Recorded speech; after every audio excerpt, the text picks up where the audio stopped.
তাহলে সব মিলিয়ে ভিন রাজ্যগুলোতে ধান বিক্রি করে আমাদের 20,000 মোহর লাভ হয়েছে, তাই তো? হ্যাঁ মহারাজ, একদমই তাই।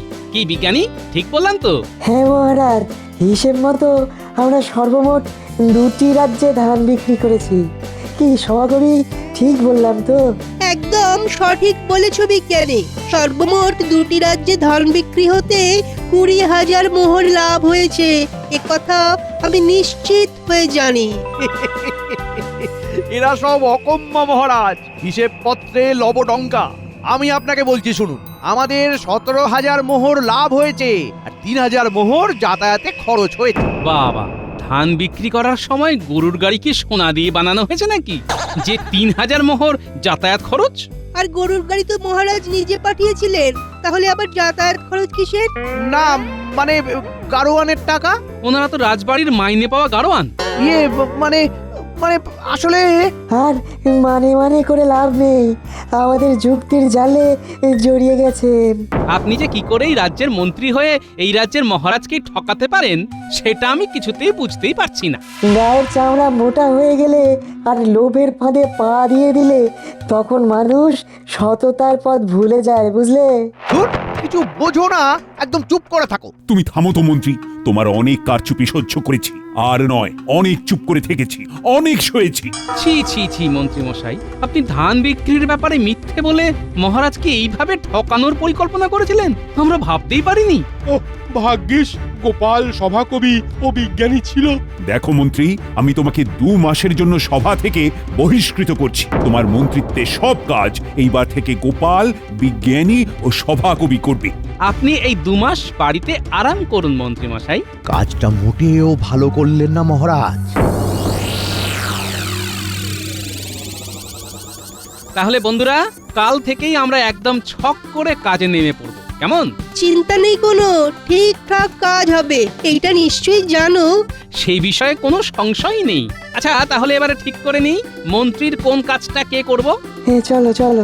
আচ্ছা সভাকবি, তুমি মানুষজনের সার্বিক উন্নয়নের ব্যাপারটা দেখে নেবে। হ্যাঁ, বুঝতে পেরেছি। ধান বিক্রি করে মহারাজ যত মোহর বরাদ্দ করবেন তা দিয়ে আমরা নির্দিষ্ট খাতে ব্যয় করার পর সেই উন্নয়নের তালিকা থেকে কেউ বাদ গেল কিনা সেটা আমি সচেতনতার সাথে খেয়াল রাখবো।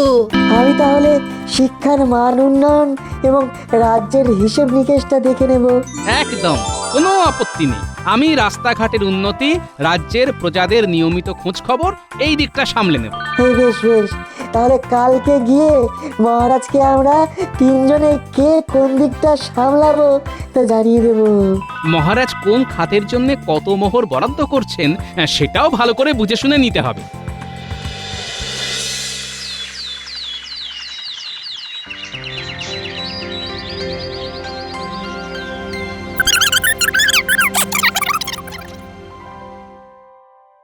আচ্ছা গোপাল, মহারাজ তো আপাতত রাজ্যের প্রজাদের সার্বিক উন্নয়নের ব্যাপারটাতেই বেশি করে জোর দিতে বললেন।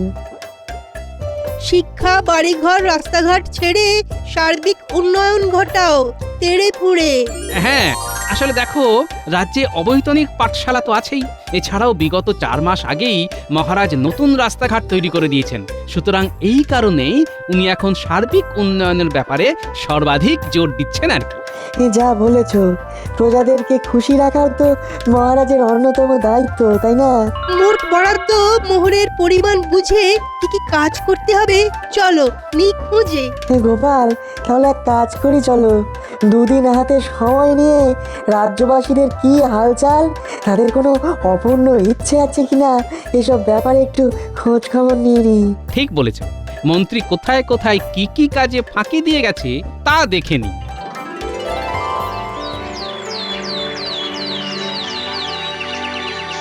গোপাল বলো, তুমি সভাকবি এবং বিজ্ঞানী এই 3 জন মিলে কি কি উন্নয়ন ঘটাবে বলে মনস্থির করলে? মনে রেখো, প্রজাদের খুশি রাখাও কিন্তু আমার রাজ্যের সার্বিক উন্নয়নের একটা বিশেষত্ব। হ্যাঁ মহারাজ, প্রজাদের খুশির কথা মাথায় রেখেই আমরা এই 1.5 মাসের মধ্যে 3খানা কাজ করার সিদ্ধান্ত নিয়েছি। যেমন 1, মহারাজ, উত্তর দিকের গ্রামবাসীরা গত বছরে সব থেকে বেশি পরিমাণে ফসল ফলিয়ে আপনাকে বহুল পরিমাণে লাভের মুখ দেখিয়েছিল, কিন্তু তার পরিবর্তে তারা একটা মাস বিনামূল্যে চাল ডাল চেয়েও পায়নি। বুঝেছি, মন্ত্রীর কল্যাণে আমার কথাটা কানেই আসেনি। তাহলে তোমরা 1 মাসের মতো উত্তরের প্রজাদের চাল ডাল বন্টন করবে। হ্যাঁ মহারাজ, 2 হলো দক্ষিণ দিকের গ্রামবাসীরা আপনাকে ভালোবেসে রাজ্যের উত্তর পূর্ব দিকে একখানা আজ থেকে প্রায় 4 বছর আগে সুন্দর মন্দির গড়ে দিয়েছিলেন। তাই তাদের ইচ্ছা আপনি যদি তাদেরকে যে কোনো একটি জায়গা তীর্থ ভ্রমণ করার জন্য কিছু সাহায্য করেন। বুঝেছি, এই কথাটাও তার মানে ধামা চাপা দেওয়া হয়েছিল। তাহলে তোমরা তাদেরকে তীর্থে পাঠানোর ব্যবস্থা করছো। হ্যাঁ মহারাজ, পূবের গ্রামবাসীরা সময় মতো খাজনা দেয়, কিন্তু এইবারে আসন্ন শীতের কথা ভেবে তাদের লাগছে বড় ভয়, কারণ তাদের সবার ঘরে নেই যথাযথ পরিমাণে লেপ ও কাঁথা। মন্ত্রীকে তারা বিগত 4 মাস আগেই জানিয়েছিল এই কথা। ছি ছি ছি ছি, কি দুরবস্থা! শোনো, আমি খাজাঞ্চিকে বলে রাখছি, নির্দিষ্ট পরিমাণ মোহর প্রস্তুত করে রাখতে তোমরা কাজে নেমে পড়ো। যদি এমন পরিপাটি করেই তোমরা কাজ করো, তাহলে মন্ত্রীকে আর সভাতেই ফেরাবো না। কি সর্বনাশ! মন্ত্রীর কানে কথাটা তুলতে হবে দেখছি।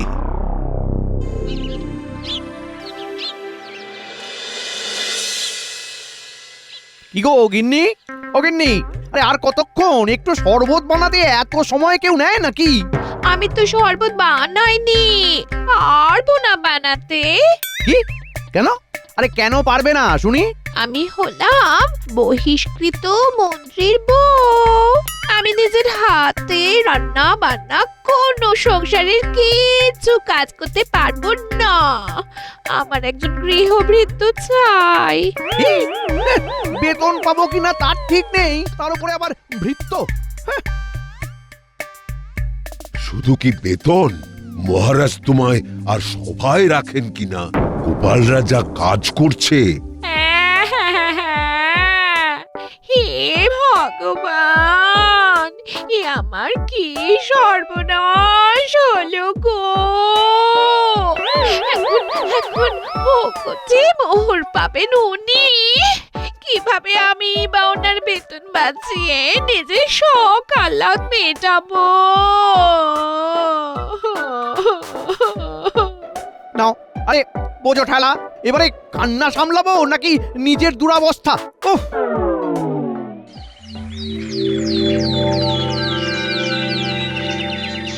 প্রথমেই বলি, হে আমার সকল উত্তরের প্রজারা, সঠিক সময়ে তোমাদের সকলকে বিনামূল্যে চাল ডাল বিতরণ করতে না পারার জন্য আমি দুঃখিত। তবে আর বিলম্ব না করে আমি আজকেই তোমাদের সকলকে চাল ডাল বিতরণ করতে সক্ষম হয়েছি। এই পরিমাণ চাল ডাল দিয়ে তোমাদের মাস 1.5-2 খুব ভালো করে চলে যাবে, বুঝলে?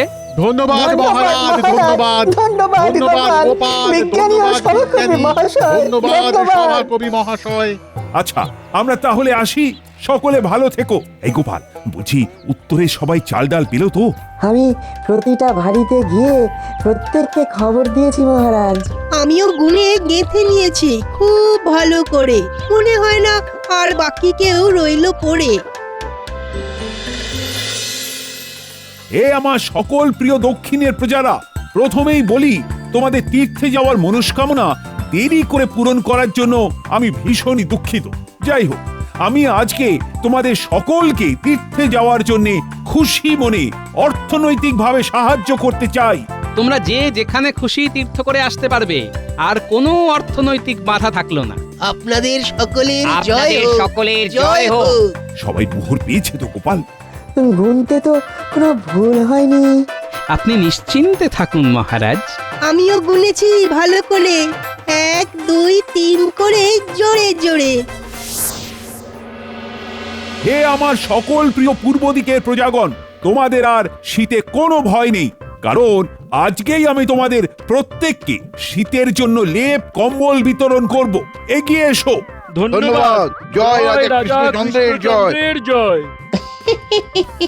নতুন লেপ কম্বল তাহলে পাচ্ছি বল? মন্ত্রীকে তো বলে বলেও কিছু হলো না। মন্ত্রীগিরি এইবার দেখ না, 20 বাও জলে দেখবে জ্বলবে আর মাখনের মতো গলবে। আর নতুন কাজও দেবে, কি বলিস? হ্যাঁ, মন্দ লোকের ভালো কিছু সহ্য হয় না তো।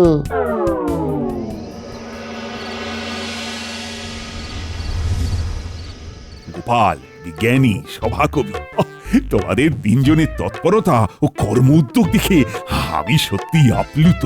এমন করে বলবেন না মহারাজ। আমরা আমাদের রাজ্যের কথা ভাববো না তো আর কে ভাববে? রাজ্যের উন্নতি এখন আমাদের হাতে, তাই ফাঁকিবাজি চলবে না, দিনে কিংবা রাতে। হ্যাঁ রে বটা ঘটা, তোরা এতটা হতচ্ছাড়া? হ্যাঁ বলি, আমার খেয়ে আমার পড়ে আমারই পথ যারা নিয়েছে কেড়ে, তাদেরই দেওয়া লেপ কম্বল আমাকে দেখাতে এসেছিস? শুধু দেখতে আসেননি, দেখিয়ে আপনাকে চাঙ্গা করতে এসেছি। মন্ত্রীমশাই কিছু একটা করুন, না হলে মন্ত্রিত্ব হারাবেন তো। আমাদেরকে শুধু একবার কিছু করার আদেশ দিন। মন্ত্রিত্ব আমি কিছুতেই হারাতে পারবো না, কিছুতেই না। কিছু করুন মন্ত্রীমশাই। কালকে আয়, দেখছি ভেবে চিনতে কি করা যায়।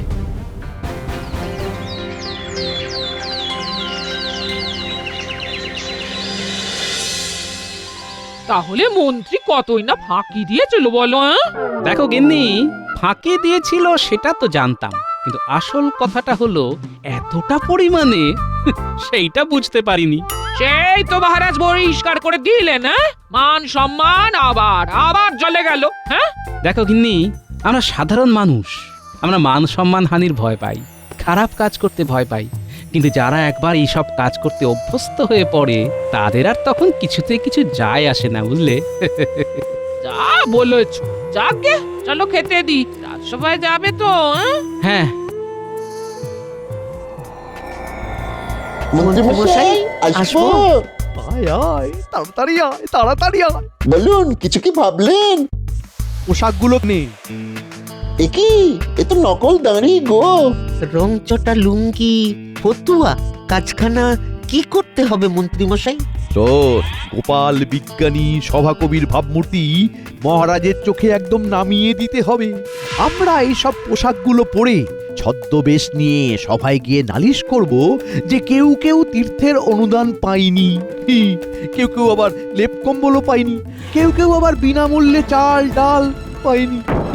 এইভাবে মিথ্যে নালিশ করলে মহারাজ ভাববেন ওরা তিনজনেও ভালোভাবে কাজ করেনি, তাই তো?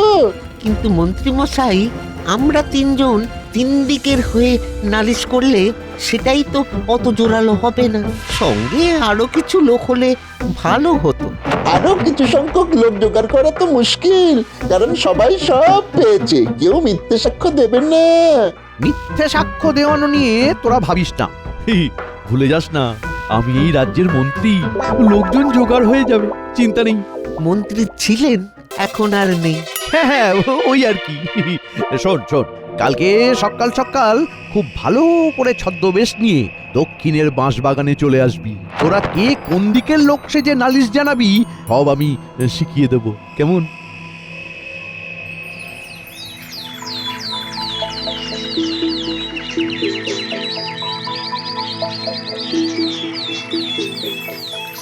তাহলে গোপাল, এর পরবর্তী ক্ষেপে রাজ্যের উন্নয়নে আমরা ঠিক কিভাবে এগোবো সেই ব্যাপারটা নিয়ে তো আলোচনায় বসতে হবে। হ্যাঁ মহারাজ, তা তো হবে।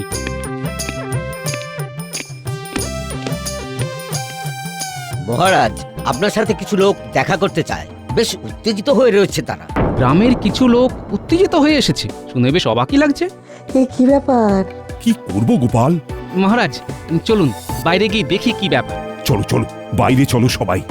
কি ব্যাপার, কি বক্তব্য আছে সকলের? মহারাজ, আমি পূবের দিক থেকে আসছি, আমরা এই কজনে লেপ কম্বল পাইনি মহারাজ। হ্যাঁ, পাইনি। মহারাজ, আমরা দক্ষিণের দিক থেকে আসছি। এই তিনজন আমরা ওই তীর্থের জন্য অনুদান পাইনি। পাইনি। মহারাজ, মহারাজ, আমরা তিনজন উত্তর থেকে আসছি। আমরা কেউই বিনামূল্যে চাল ডাল পাইনি। পাইনি। এ কেমন কাজের ছিরি? গ্রামে গ্রামের উন্নয়নের নামে মহৎ কাজ করা হচ্ছে, কিন্তু সেইখানে গ্রামের কেউ না কেউ বাদ থেকে যাচ্ছে। কই খাজনা নেওয়ার সময় তো কেউ বাদ পড়ে না মহারাজ। গতর খাটিয়ে ভালো মানের ফসল ফলালাম, এদিকে উন্নয়নের নামে এ কি গাফিলতি? সেইবারে ওই মন্দির গড়ার সময় নিজের গেট থেকে সব থেকে বেশি চাঁদা দিয়েছিলাম, কিন্তু অনুদানের সময় আর ঝুলি শূন্য। এর থেকে তো মন্ত্রী সব থেকে ভালো ছিলেন। উন্নয়ন করতেন না, কিন্তু তাই বলে এমন গাফিলতির সাথে কাজ করতেন না। উন্নয়নের একই রূপ মহারাজ। ছি ছি ছি, এ কি শুনছি? গোপাল, বিজ্ঞানী, সভাকবি, লজ্জায় তো আমার মাথা কাটা যাচ্ছে। দয়া করে তোমরা শান্ত হও, নিজেদের বাড়ির ঠিকানা দিয়ে যাও। আমি পেয়াদাদের দিয়ে সব জিনিস তোমাদের বাড়ি পাঠিয়ে দিচ্ছি।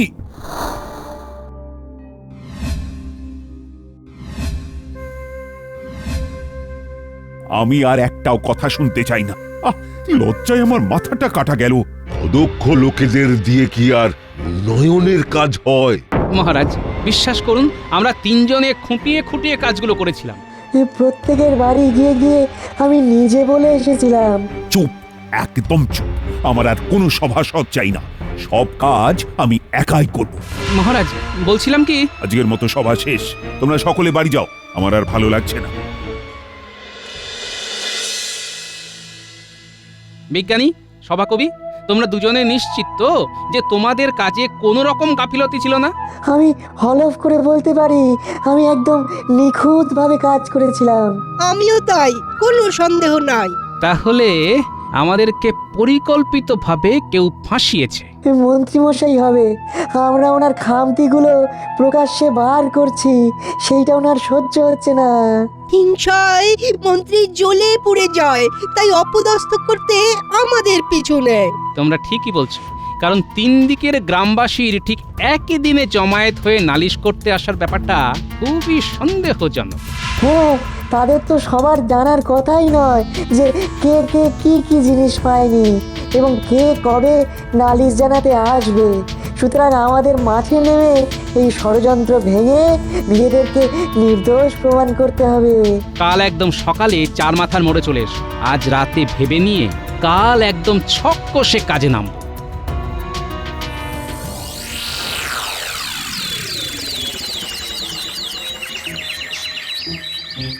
গোপাল, দেখছো তো ঠায় 2 ঘন্টা দাঁড়িয়ে নজর রেখেও এদের সাথে যে আরেকজন চাষি ছিল তাকে দেখা গেল না। ব্যাপার বড়ই গোল মেলে। চলো চেপে ধরি তিনজন মিলে। এই যে চাষি ভাইরা, সব কারসাজি ধরে ফেলেছি। মানে কিসের কারসাজি? আপনারা এখানে কেন এসেছেন? দেখো, আমরা ধরে ফেলেছি যে তোমরা আসলে এক বাড়ির লোক। তাছাড়া আমাদের দেওয়া চাল ডাল বিনামূল্যে পেয়েছো, তবু মিথ্যে করে আমাদের নামে মহারাজের কাছে গিয়ে নালিশ করেছো। বলো, কার কথা এসব করেছো? হ্যাঁ, সত্যি না বললে কিন্তু কপালে দুঃখ আছে বলে দিলাম। আমরা হলাম 2 ভাই, তাই এক বাড়িতেই থাকি। চাল ডাল পাওয়া সত্ত্বেও ঘটা কিছু মোহর দেওয়াতে লোভে পড়ে মিথ্যে সাক্ষ্য দিয়েছি। আমাদের ছেড়ে দিন। আমাদের সেই দিন ঘটাই তো ছদ্মবেশে শিখিয়ে পড়িয়ে মহারাজের কাছে নিয়ে গেছিল। ঠিক ধরেছি। আচ্ছা, দেখছি কি করা যায়। এই যে ভাইরা, আমরা কিন্তু তোমাদের সব কারসাজি ধরে ফেলেছি। এই বটা কি নিজেই বলে দিল নাকি? কি জানি। আপনাদের বুঝি বটা কাজে লাগিয়েছিল? হ্যাঁ, আমাদের 2 ভাইকে বটাই তো নিয়ে গিয়েছিল। কিছু মোহর দিয়ে ওই দিন নিজে ছদ্মবেশে সঙ্গে করে মহারাজের কাছে মিথ্যে সাক্ষ্য দেবার জন্য নিয়ে গিয়েছিল। বুঝেছি, এবারে পালের গোদাকে ধরতে হবে।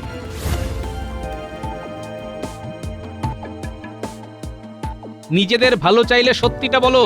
মন্ত্রী মশাই মোহরের লোভ দেখিয়ে আমাদেরকে দিয়ে মিথ্যে সাক্ষ্য দেয়া করিয়েছে।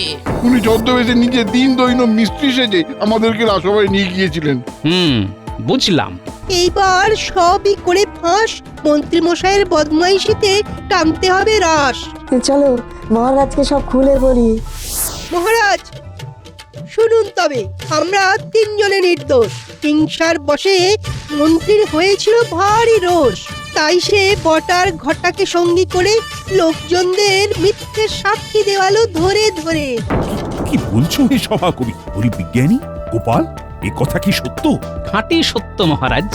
মহারাজ এই মন্ত্রী মশাইয়ের একটা বিহিত করুন।